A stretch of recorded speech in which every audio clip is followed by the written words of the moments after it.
Good morning all, welcome to learners academy. इतना धीमा सा गुड मॉर्निंग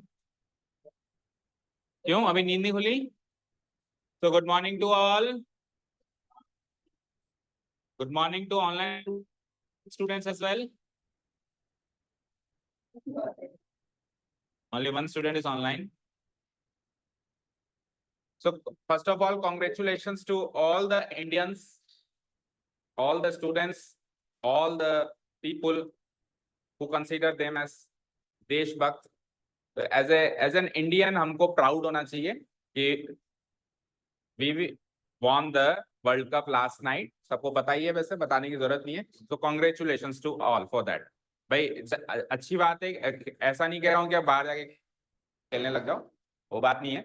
बट ये क्या होता है, ये छोटे छोटे मौके ऐसे होते हैं, ये लाइफ में हमको कुछ करने के लिए इंस्पायर कर। मैं ऐसे नहीं कह रहा हूँ क्रिकेट खेलने के लिए, जिसका जो जो भी फील्ड है, हर कोई क्रिकेटर नहीं बन सकता भाई, आपका अपना फील्ड है आपका, लेकिन वो करने का इंस्पिरेशन मिलता है। भाई we are the world champions, तो उनको देखकर हम इंस्पायर हो सकते हैं कि ऐसा कुछ हम भी करें, ऐसा कुछ हम भी करें, राइट। और इन मौकों को देख कर ही चैंपियंस पैदा होते हैं। आप किसी भी बड़े चैंपियन का इंटरव्यू देखो, उसने कहा कि मेरे को, जैसे तेंदुलकर का वीडियो इंटरव्यू देखा, कभी भी देखा होगा, तो उसने कहा कि 1993 जब वर्ल्ड कप जीती थी इंडिया, उसको देखकर मैं प्रेरित हुआ और मैंने डिसाइड किया मैं क्रिकेटर बनूंगा। विराट कोहली का देखोगे तो उसने तेंदुलकर को देख के इंस्पिरेशन ली। तो ऐसे किसी ने किसी से इंस्पिरेशन ली, ठीक है। सो अब हमको भी इंस्पिरेशन लेनी है। तो वर्ल्ड कप जैसे हमने जीता है, अब हमारा वर्ल्ड कप है 8 महीने बाद, February, at end of the February और स्टार्ट ऑफ द मार्च, ठीक है। तो इंस्पिरेशन लो। ये रातों रात नहीं जीता गया वर्ल्ड कप है, ऐसा नहीं कि ओवरनाइट गए और मुंह उठा के मुंह धो के गए और खेल के वर्ल्ड कप जीत के आ गए। इसके पहले इंटरव्यू देखना कैप्टन साहब का, रोहित शर्मा का और राहुल द्रविड़ जो कोच है, they have been trying, they have been planning for that incident since 2 years। पिछले 2 साल से इसकी प्लानिंग चल रही थी। अब वो सारी बात सबको बताने की नहीं होती, मीडिया में बताने की नहीं होती, जब सक्सेस मिल जाती है तब बताई जाती है। तो वो ऐसा नहीं कि ओवरनाइट वर्ल्ड कप जस्ट मुंह उठा के गए, ठीक है। 2 साल से वो प्लानिंग कर रहे थे, तब जाके ये दिन देखना उनको नसीब हुआ, जो शायद एज अ प्लेयर हर क्रिकेटर का एक सपना होता है। इस दिन के लिए वो क्रिकेटर बनता है, मैं ये दिन देखना चाहता हूँ। तो उसके लिए उन्होंने प्लानिंग ओवरनाइट नहीं करी, 2 साल से करी। हमारे पास कितने महीने? 8 महीने। तो जब वो 2 साल, कई बार ऐसे क्या वो होती है कि 8 महीने कौन वेट करेगा, जो का देखा जाएगा। कई बच्चे ऐसे सोचते हैं 8 महीने बाद की बात 8 महीने देखेंगे। अगर ऐसा वो लोग सोचते तो कल वाली रात पूरे देशवासियों को देखने में को नसीब नहीं होती। 2 साल कैसे निकले होंगे, एक एक दिन उन्होंने काउंट किया होगा, भाई ये एक दिन भी गया, फिर अगला भी गया, फिर अगला भी गया। लास्ट जो वर्ल्ड कप में सेमीफाइनल में आउट होते उसको 2 साल हो गए। तब से ही कोच एंड कैप्टन ने प्लानिंग करना शुरू कर दिया था कि ये गलती करी, इसको अगले वर्ल्ड कप में इस तरीके से करना है, ये प्लेयर लेना है, इस प्लेयर को इधर खिलाना है, जो भी उनके प्लानिंग रहती होगी। तो अब हमारे पास 8 महीने हैं। जो जो सबकी कमियां हैं सब जानते हैं कि मेरी ये कमी है, जो सबकी स्ट्रेंथ है वो भी सब जानते हैं कि मेरी ये स्ट्रॉन्ग पॉइंट है, इसमें मैं अच्छा कर सकता हूँ या अच्छा कर सकती हूँ, इसमें मुझे इंप्रूव करने की जरूरत है, ठीक है। और कंसल्टेशन के लिए आप लोगों के लिए हम बैठे हैं। तो आफ्टर 8 मंथ्स ये हमारा वर्ल्ड कप भी हमको जीतना है as a team. Okay, we are ready for it. So अब से केवल अपने फोकस, अपने जो हमारा टास्क हमको दिया गया है इस साल के लिए, केवल एक ही टास्क दिया गया है, वो है पढ़ाई करना। आप कोई भी एक्टिविटी करते हो, प्लीज 8 महीने के लिए उसको विराम दे दो, उसके बाद जो चाहे वो कर ले। 8 महीने के लिए उस एक्टिविटी को विराम दे दो। जैसे मान लो कोई स्पोर्ट्स पर्सन है, बहुत अच्छा स्पोर्ट्स पर्सन है, तो बात नहीं कह सकते वे बहुत ही अच्छा ही प्लेयर है, तो उसके लिए फिर सबसे पहले वो चीज है। लेकिन अगर छोटा मोटा लेवल का, मेरे टाइप का कोई स्पोर्ट्स पर्सन है, मैं गली क्रिकेट जाके खेल लिया, कोई फुटबॉल खेल ली, कोई वॉलीबॉल खेल लिया, इस टाइप का कोई स्पोर्ट्स पर्सन है, तो उसको अभी आप विराम दे सकते हो 8 महीने के, ठीक है। हमारा पहला काम है पढ़ाई करके स्पोर्ट्स में अच्छा स्कोर करना और हमारा वर्ल्ड कप जीतना। ओके, चलिए। So coming to the topic, कल हमने एक्सरसाइज नंबर चैप्टर नंबर 1 का इंट्रोडक्शन 3 क्लासेस लगी, फाइनली कवर किया। 3 क्लासेस में से 2 क्लासेस में तो हमने रिवीजन ही किया, रियल नंबर्स के बारे में सीखा, व्हाट आर रियल नंबर्स। और एक क्लास बस, कल की क्लास में हमने इंट्रोडक्टरी पार्ट किया था। इस एक्सरसाइज से शौर्य अपना वीडियो ऑन कर लीजिए।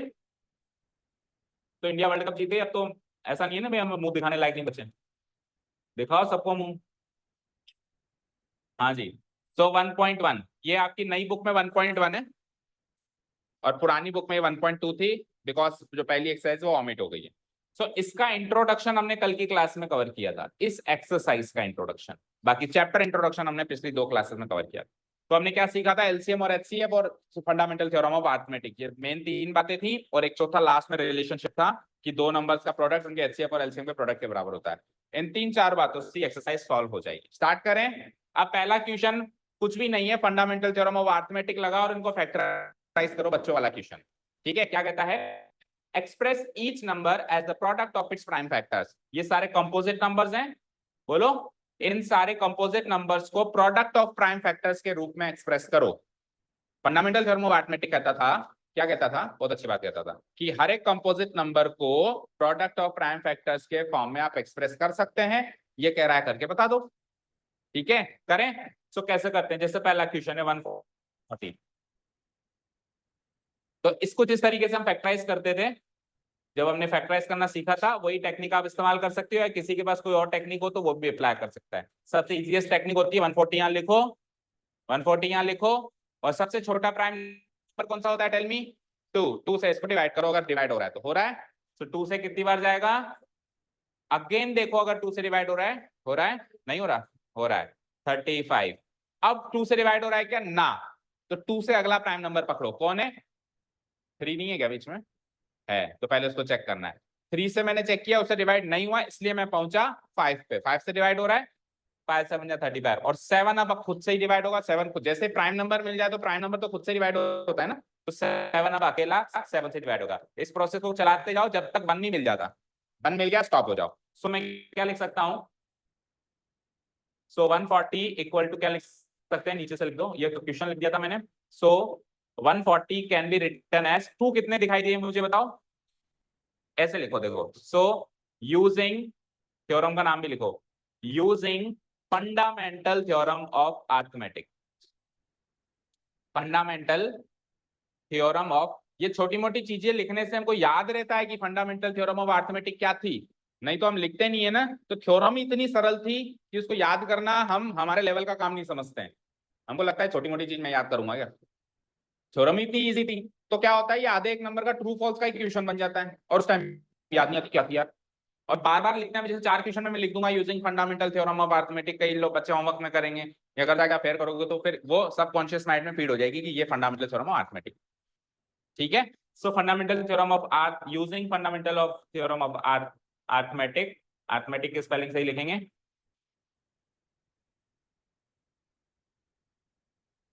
We have 140 equal to, 140 equal to, बताओ 2 कितने मिले इसमें, तो बार, तो I can write it is 2 square, फिर सीक्वेंस में चला है हमेशा 5 into 7 आंसर, बस ये काम करना हो जाएगा। तो 3825 का करके बताओ, यूजिंग प्रॉपर स्टेप्स। और हर बच्चा एटलीस्ट ये क्वेश्चन तो अपने आप से करने की कोशिश करे।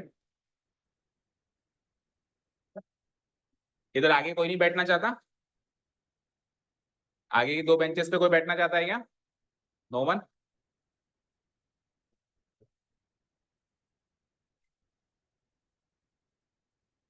क्यों वेस्ट करें फिर हम एनर्जी, कोई बैठना ही नहीं चाहता।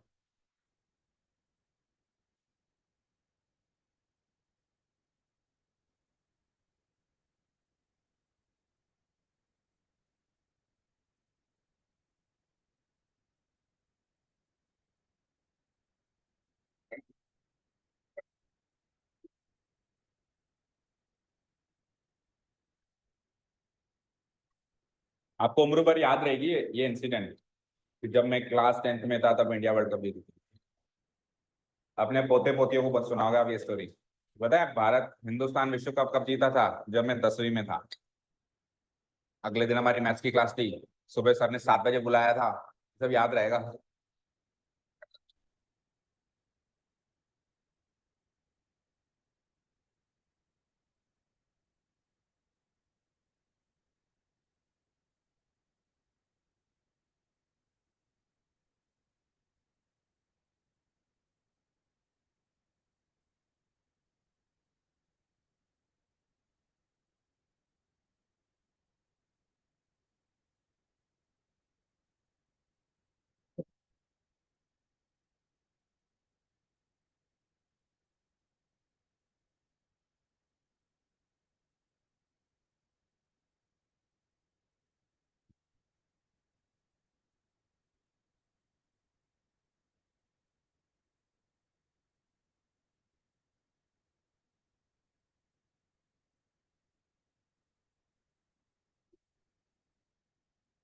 हो गया 3825। सौम्या बताओ what are the factors of 3825? Proper steps के साथ लिखना है लेकिन बोलो। 3 square into 5 square, that's it, into only 7 7 17, okay, into 17, fine. अभी ठीक है, 3 स्क्वायर इंटू 5 स्क्वायर इंटू 17, सबका आंसर यही आया क्या? रिद्धि बताओ यही आया पक्का? चलो रिद्धि बताएगी अब फोर्थ वाले का। 5005 की फैक्टराइज फॉर्म, इसको क्या बोलते हैं? ये इसकी क्या है? Factorise form. फैक्टराइज फॉर्म नहीं बोलते इसको, क्या बोलते हैं? Prime factorize form. क्या बोलते हैं? Prime factorize form.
बोलो रिद्धि।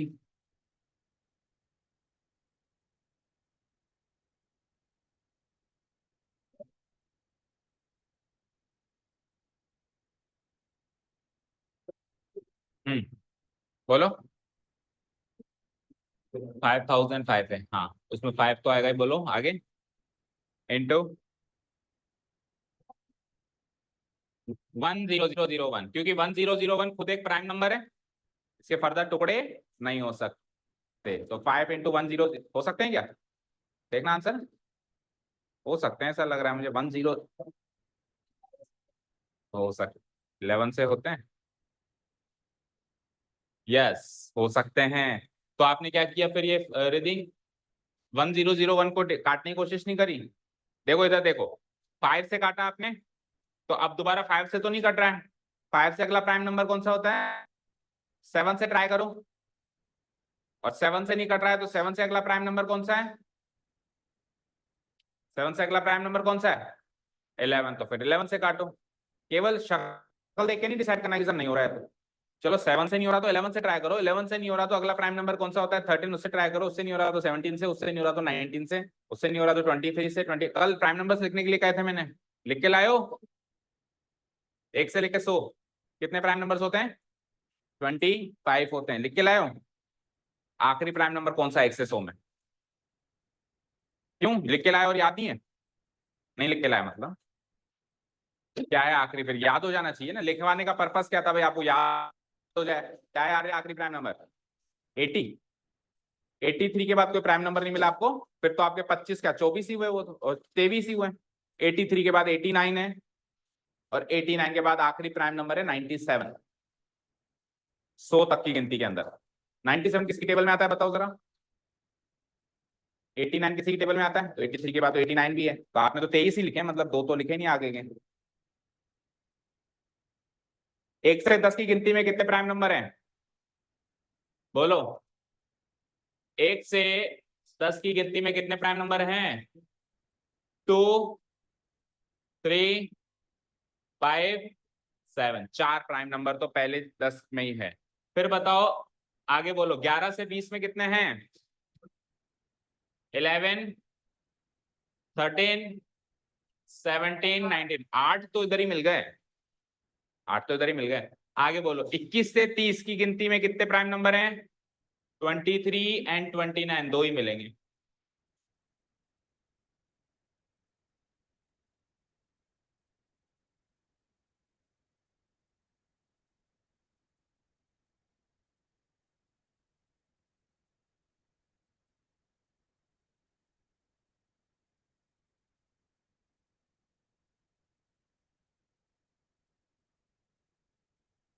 हाँ, कहाँ थे हम? 23 से 29। 30 से 40 की गिनती में कौन कौन से प्राइम नंबर हैं? 31, आगे 37, दो ही मिले। फिर आ जाओ 40 तक आ गए।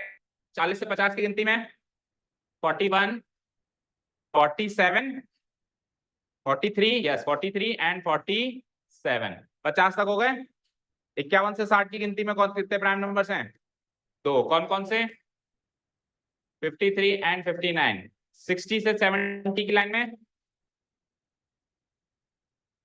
61, 67, दैट्स इट। 70 से 80 की लाइन में 71, 73 एंड 79, ठीक है। 80 से 90 की लाइन में एक ही है, इन दो है, 83 एंड 89, और 90 से 100 की लाइन में एक ही है, बस 97। करो काउंट, देखो 5 तो यहाँ, 5 यहाँ, फिर 2, 2 में 4 है, मान लो 5 की 4 4 सॉरी दोनों में 4 4 है, 4 4 है, 5 तो किसी भी लाइन में नहीं है, 4 4, यहाँ 3, फिर 2, फिर 2, फिर 3, फिर 2 और लास्ट में 1। करो ऐड।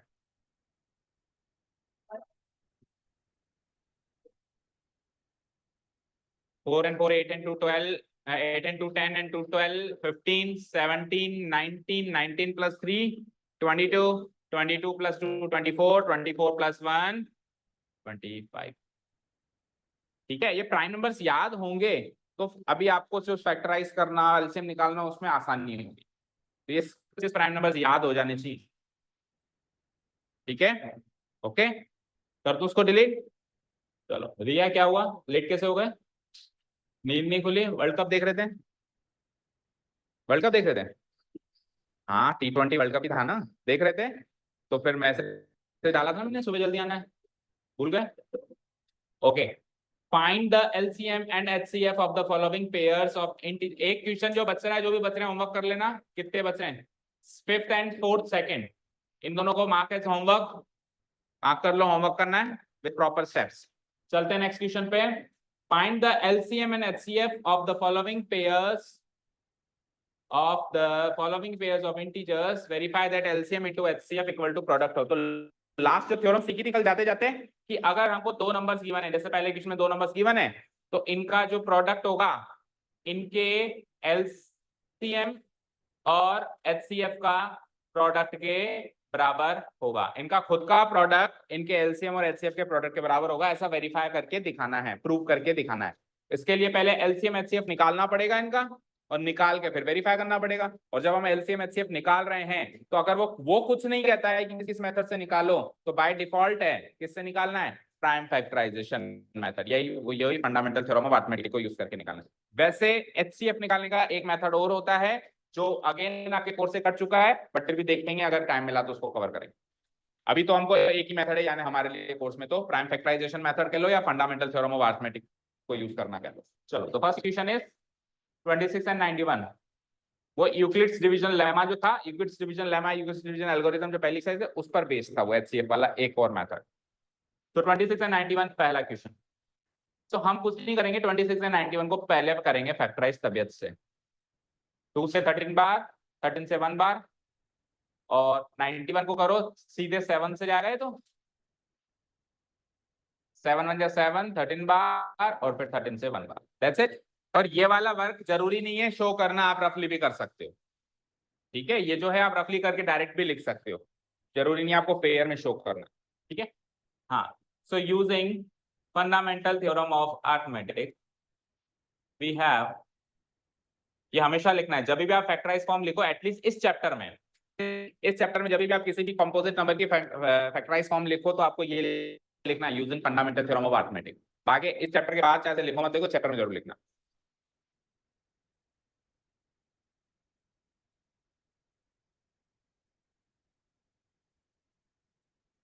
आपका वीडियो ऑफ हो गया शौर्य। वी हैव 26 की फैक्टराइज फॉर्म क्या है? 2 into 13 एंड 91 की बताओ 7 into 30। Done, okay. अब एलसीएम निकालें दोनों का और एचसीएफ निकालें। चलो, let's find their LCM and HCF now. Now अब 26 और 91, 26, 26 और 91 के एलसीएम को लिखते कैसे हैं, डिनोट कैसे करते हैं? एलसीएम लिखना है, ब्रैकेट में लिखना है 26 कॉमन 91। इसका मतलब होता है 26 और 91 का एलसीएम के बारे में बातचीत हो रही, ठीक है। इक्वल टू, बोलो रिया, एलसीएम का formula.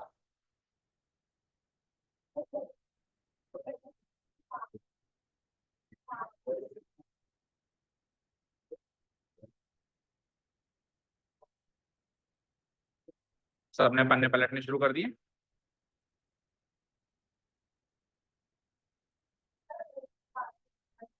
Largest powers of the, और कॉमन नहीं है ऑल फैक्टर्स, एलसीएम में सारे फैक्टर्स लेने हैं, एचसीएफ में कॉमन फैक्टर्स लेने हैं। एलसीएम में उल्टा बोल रहे हो, हाँ एलसीएम में लार्जेस्ट पावर लेंगे, सही है, और एचसीएफ में स्मॉलेस्ट पावर। तो लार्जेस्ट पावर आपने सही बोला, लेकिन कॉमन फैक्टर गलत बोला, ऑल फैक्टर्स। तो सारे फैक्टर्स उठाने हैं और उनकी पावर भी बड़ी से बड़ी लेनी है। एलसीएम मतलब सारे फैक्टर्स उठाओ और पावर भी बड़ी से बड़ी लो। एचसीएफ मतलब कॉमन फैक्टर उठाओ, उठाओ भी कम, पावर भी कम लो, ऐसे याद रखो। एचसीएफ में उठाओ भी कम, पावर भी कम लो। एलसीएम में उठाओ भी सारे और पावर भी बड़ी से बड़ी। याद रखना, इतना मुश्किल नहीं है। तो सारे उठाने एलसीएम में, तो इसके पास 2 और 13 है, इसके पास 7 और 13 है, तो सारे उठाऊंगा तो कैसे लिखूंगा? 2 असेंडिंग ऑर्डर में लिखो, 7 और 13 उठा लिए सारे, कोई नहीं छोड़ा हमने।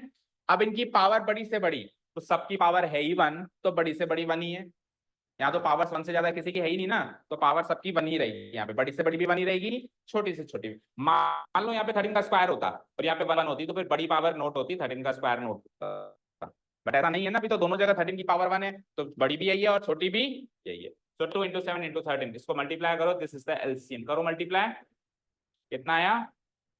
182, 182 करके देख लो भाई। 13 7 या 91, 91 2 जा 182, सही है। एंड एचसीएफ निकालते हैं हम, एंड एचसीएफ निकालते हैं। ज्योति बताओ एचसीएफ का फॉर्मूला।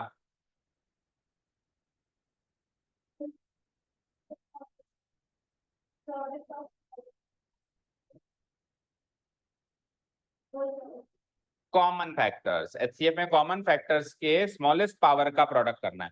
तो कॉमन फैक्टर कौन सा है दोनों में? सारे नहीं उठाने, अब जो दोनों में कॉमन दिखाई दे रहा है, कौन सा है कॉमन? अब कोई ऐसे नहीं पूछेगा सर कुछ दिखाई ना दे तो फिर 1 है। अगर कॉमन दिखाई ना दे तो फिर कॉमन फैक्टर क्या है? 1 है। क्योंकि कुछ भी कहो, आगे 1 भी तो छुपा हुआ है, वो तो लिखा नहीं मैंने। तो अभी एक तरीके से 13 × 1 कॉमन है, ठीक है ना, तो 1 तो हमेशा कॉमन है। कुछ क्वेश्चन ऐसे भी आ सकते हैं ना जिसमें कुछ कॉमन ना दिखाई दे, वो कोप्राइम नंबर्स ही हैं। कल सिखाया था ना, कोप्राइम नंबर्स का एचसीएफ 1 होता है।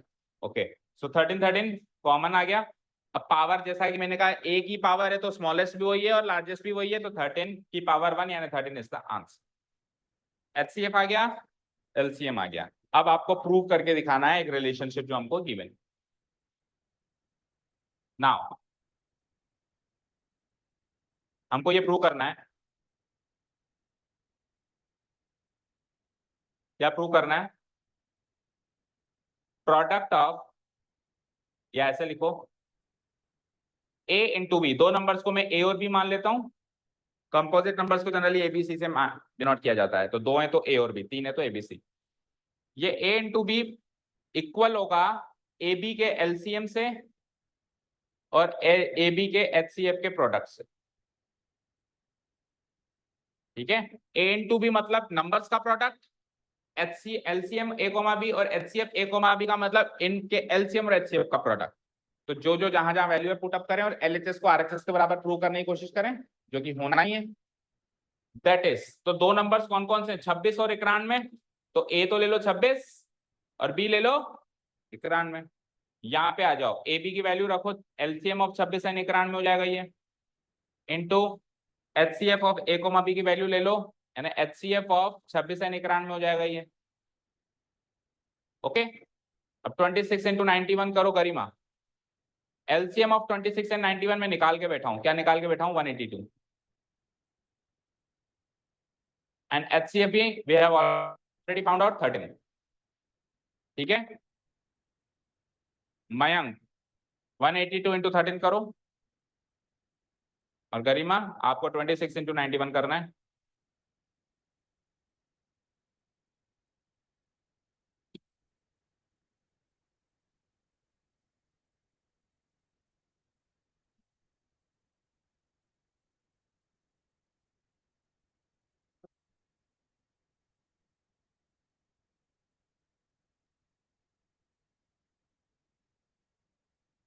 निकल गया।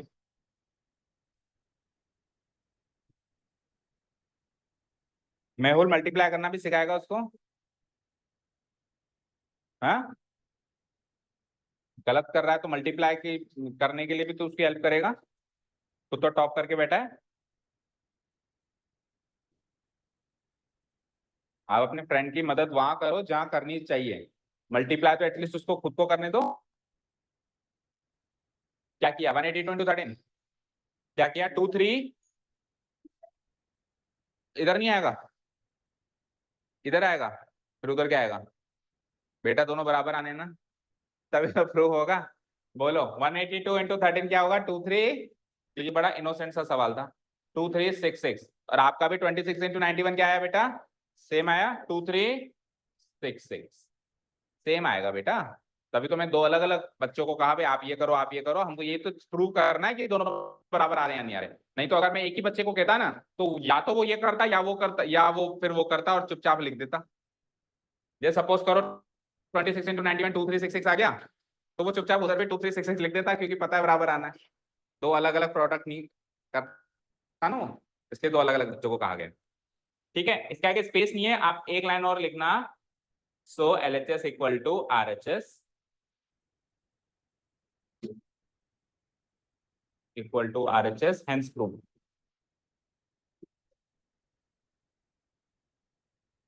Hence prove. शौर्य आपके वीडियो को क्या हो गया?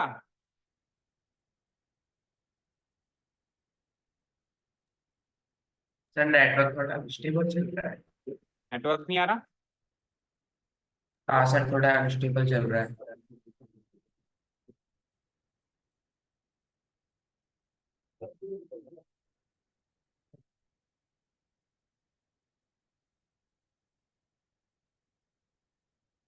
हम्म। सो अब करते हैं नेक्स्ट क्वेश्चन। हम लोग करेंगे सेकंड, तो होमवर्क मार्क करो। We will do the third one. 336 into 54 everyone with proper steps. अभी जो स्टेप्स लिखवाए सेम टू सेम इसी स्टेप्स को फॉलो करते हुए everyone will do the third one.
तो बड़ा ही सरल सा चैप्टर है बच्चों, ये अभी तक सबको इजी लगा होगा।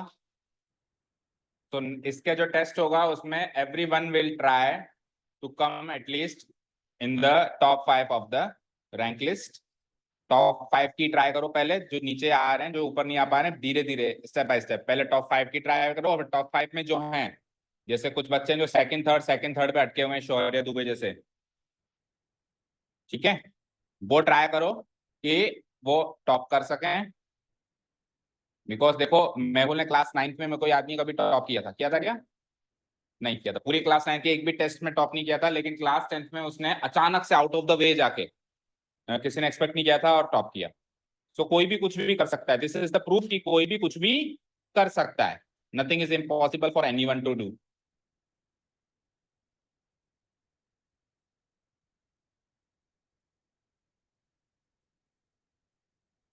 और कुछ बच्चे हैं जिनको अभी सीरियसनेस ही नहीं पता चल रही कि 10th स्टार्ट हो गई है। 9th में सिंसियर थे, लेकिन अभी 10th में फिसल चुके हैं। वो बच्चे भी थोड़ा ध्यान दें। 7th 8th रैंक पे अटके हुए हैं। 9th में टॉप करने वाले अभी 7th 8th रैंक पे अटके हुए हैं। वो थोड़ा संज्ञान लें इस बात का।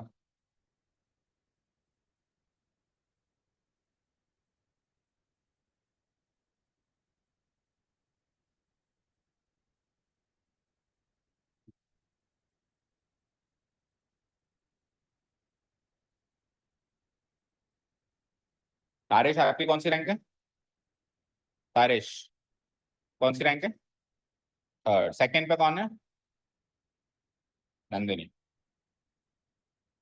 सो नंदिनी टॉप 5 के अंदर तो हमेशा रही है, तीनों चारों में ना। आप तीनों में से चाहिए मुझे कोई टॉपर, नहीं तो तीनों को अलग अलग बिठाऊंगा, याद रखूं। क्योंकि अगर तीनों साथ में बैठने से किसी को, तीनों में से किसी को भी फायदा नहीं हो रहा, तो ऐसा साथ में बैठना भी ऐसे साथ में बैठने से भी कोई फायदा नहीं। ठीक है, नेक्स्ट एग्जाम में आप तीनों में से कोई एक टॉपर चाहिए मुझे, नहीं है तो फिर अगले पूरे सेशन में आप तीनों अलग अलग 3 बेंचेस पे बैठोगे। समझ गए? अगर साथ में बैठना है तो टॉप करना, डिसाइड कर लो किसको करना है। तीनों ही ट्राई करो, एक दूसरे की मदद करो। यस, 336 इंटू 54, तो 336 की फैक्टराइज फॉर्म लिख दी क्या?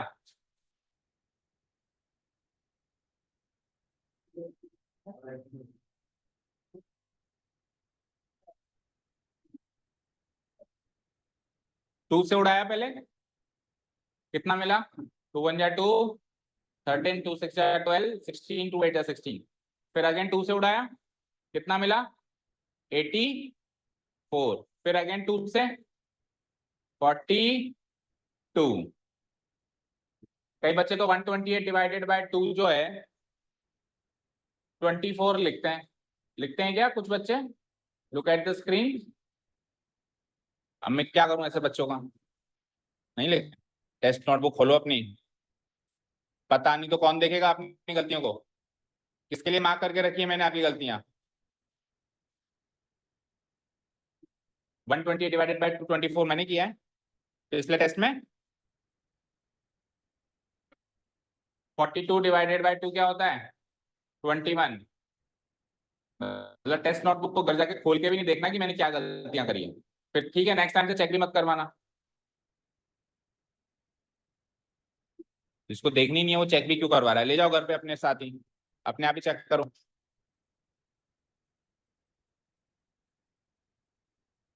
टीचर आपको मार्क करके दे रहा है आपकी गलतियां, और उसको फिर याद भी टीचर ही दिलाया कि खोल के देखो। एटमोस्ट इनडिसिप्लिन है ये।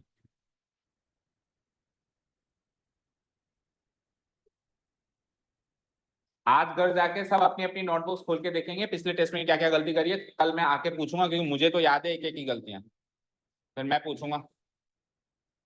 समझ गए?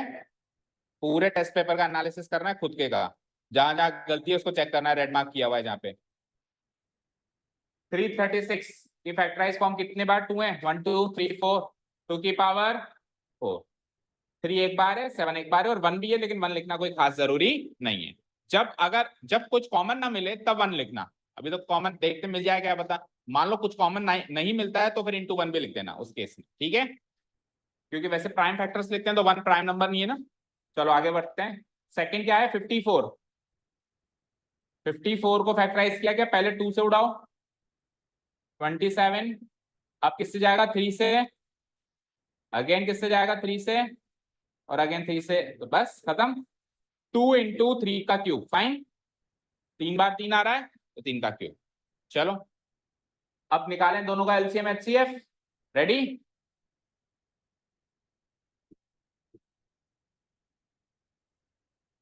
सो एलसीएम एचसीएफ निकालते हैं अब अपन 336 का और 54।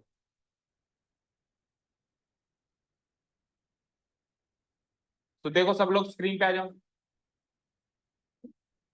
इसके पास कौन कौन से फैक्टर्स हैं? 336 के पास कौन कौन से फैक्टर्स हैं बोलो? फैक्टर्स बताओ, पावर मत बताओ, फैक्टर्स बताओ। 2 3 7। ठीक है, क्वांटिटी है वो तो, 4 तो उसकी क्वांटिटी है। जैसे मैंने कहा आपके पास क्या है? आलू प्याज धनिया, फिर मैं पूछूं आलू कितना है तो आपको 4 किलो, प्याज कितना है 3 किलो, तो क्वांटिटी हो गई ना। फैक्टर्स आइटम कौन कौन से हैं? 2 3 7। इसके पास कौन कौन से हैं? 2 3। आपको एलसीएम में सारे लिखने होते हैं या कॉमन लिखने होते हैं? सारे, तो सारे लिख डालो। 2 3 7 2 3, इन सबको मर्ज करेंगे तो क्या बनेगा? पहले बनेगा 2, फिर बनेगा 3, फिर बनेगा 7। लिख दिए दोनों के मिला के सारे। अच्छा, एचसीएफ में कॉमन लिखने होते हैं, तो दोनों में कॉमन कौन कौन से हैं? 2 3 2 3, तो फैक्टर्स को लिख डालें। अब केवल पावर्स लिखनी है, तो एलसीएम में क्या लिखते हैं हम? Highest power. तो इन दोनों को चेक करो, 2 की सबसे बड़ी पावर कहाँ दिखाई दे रही है, तो 2 की पावर 4 आएगी। इन दोनों को चेक करो, 3 की सबसे बड़ी पावर कहाँ दिखाई दे रही है, तो इसकी पावर 3 आएगी, और 7 की तो एक ही बार आया तो वही हाईएस्ट होगी। और इधर क्या लिखना है, स्मॉलेस्ट। तो 2 की स्मॉलेस्ट पावर कौन सी है, 4 और 1 में से 1, तो इधर आएगी 1। और 3 की स्मॉलेस्ट पावर कौन सी है, 1 और 3 में से 1, तो इधर स्मॉलेस्ट आएगी, और 7 तो इधर कॉमन फैक्टर आएगी। समझ आया क्या? ऊपर 2 और 3 की बड़ी बड़ी पावर ली है मैंने, नीचे 2 और 3 की छोटी छोटी पावर ली है। समझ गए क्या? अभी 3 नंबर्स का एलसीएम भी करवाएंगे, उसमें तीनों में से देखना पड़ेगा कि तीनों में सबसे बड़ी पावर कौन सी है। अभी जैसे इनमें दोनों में कंपेयर किया, भाई 2 की पावर 4 पावर 1, बड़ी कौन सी, बड़ी आ गई यहाँ पे, छोटी आ गई यहाँ पे। ठीक है, 3 की पावर क्या क्या है, 1 और 3, बड़ी आ गई यहाँ पे, छोटी आ गई यहाँ पे। ऐसा मत फिक्स कर देना कि जो ऊपर नंबर लिखा हुआ है उसकी पावर एलसीएम में लेनी है, और जो नीचे लिखा हुआ है उसकी पावर एचसीएफ में लेनी है। इससे कोई मतलब नहीं है। दोनों में से जो बड़ी है वो हमेशा एलसीएम में लेनी है, और दोनों में देखो 2 की पावर उसमें बड़ी आ रही है, तो 3 की पावर नीचे वाले में बड़ी आ रही है ना। 2 की पावर बड़ी किस में है, ऊपर वाले नंबर में है कि नहीं है, बोलो गरिमा। 2 की पावर बड़ी ऊपर है, 3 की पावर बड़ी नीचे है, तो एलसीएम में दोनों की बड़ी पावर ही लेनी है। 2 की पावर छोटी नीचे है और 3 की पावर छोटी ऊपर है, एचसीएफ में दोनों की छोटी छोटी पावर ही लेनी है। वेरी इजी, याद रहेगा। चलो प्रोडक्ट करो इनका। ठीक है, रिद्धि एंड अवधि, आपको डाउट है एलसीएम में, आप पूछ रहे थे, आपको डाउट नहीं है ना, पूछ रहे थे ना आप एलसीएम एचसीएफ निकालने से, कल परसों पूछ रहे थे, कोई डाउट नहीं है ना अभी, पूरा क्लैरिफाई हो गया। हाँ जी, 2 की पावर 4 इज 16, 3 का क्यूब इज 27 इंटू 7, इसको सॉल्व करो, 2 इंटू 3 6, ये तो आंसर आ ही गया। इसको सॉल्व करो जरा, क्या 3024 राधिका ने बताया, चेक कर लो। तो ये तो फर्स्ट क्वेश्चन का आंसर हो गया एलसीएम एचसीएफ निकालने वाले का। वेरीफाई भी तो करना है, वेरीफाई भी तो करना है। So now let's verify this. Again multiply करने का काम है।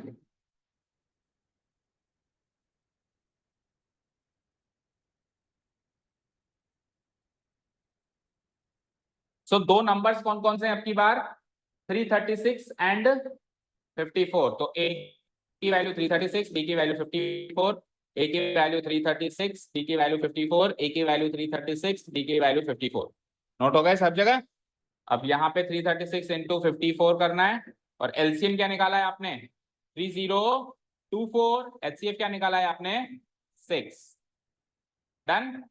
तो 3024 इंटू 6 क्या होगा, 6 4 जा 24, रिमाइंडर 2, 6 2 जा 12 एंड 2 14, 1 6 3 जा 18, 18144 आया है प्रोडक्ट। क्या ये प्रोडक्ट यहां पर भी आया है क्या?